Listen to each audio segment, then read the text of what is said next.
Leo tunaombeni mtupokee kwa mikono yote miwili. Unajua kila mtu una haki ya kumhukumu, kumuita jina lolote analojisikia. Maana kuna baadhi ya watu wanatuita sisi machawa, sawa?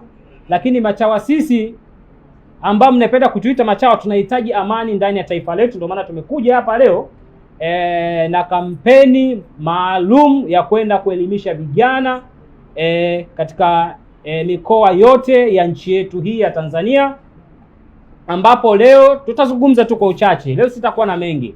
Kikubwa siku ya leo tutawatajia akaunti namba zetu kwa wale wananchi wale wanaopenda amani, wafanya biashara na serikali pia mwenye uwezo wa kutuchangia kwa ajili ya kuzunguka mikoa. Kwanza ya mwanzo tunaanza na mikoa 15.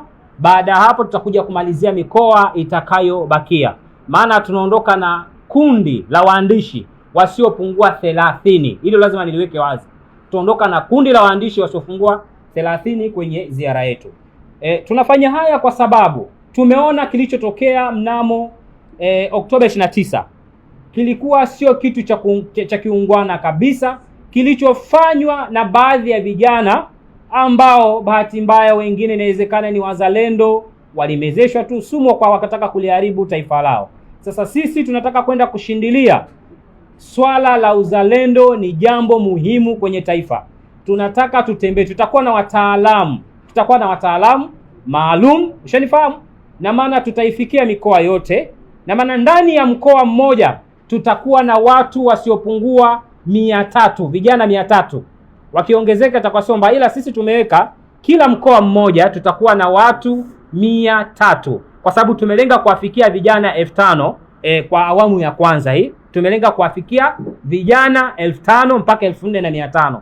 Kwa hiyo tunaenda sasa. Kuna mengi, na hapa niwaambie tu ndugu zangu wananchi, ni kweli mnawezekana kuna baadhi ya watu wanatubeza. Tusiangalie jinsi wanavyotubeza, tufikirie siku 3 zile tulizokaa ndani mwisho saa 12. Je, zilikuwa ni siku sahihi?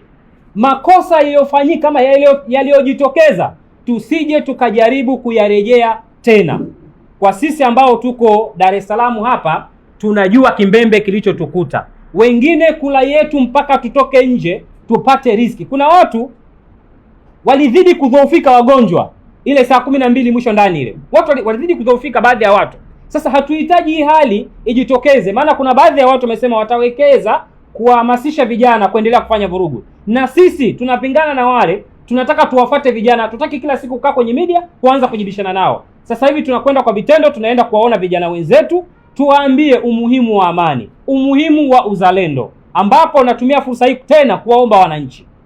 Na waombeni sana, tuko chini ya miguu yenu wananchi wenzetu. Sisi ni Watanzania wenzenu.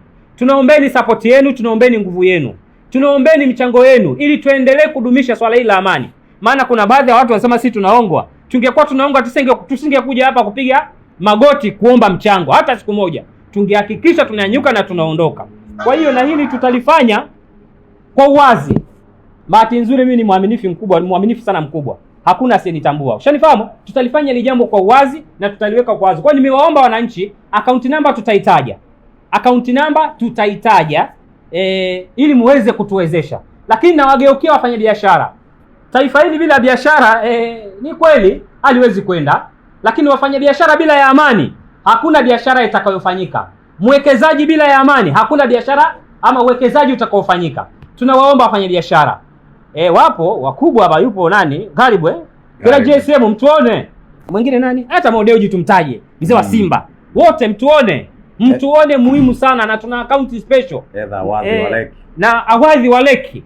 Kwa sababu na wazungumza hawa wameathirika na wao na kile kilichotokea. Kama tukiangalia Leki ilichomwa moto, watu wengi walichomoa vitu vyao moto. Sasa hatutaki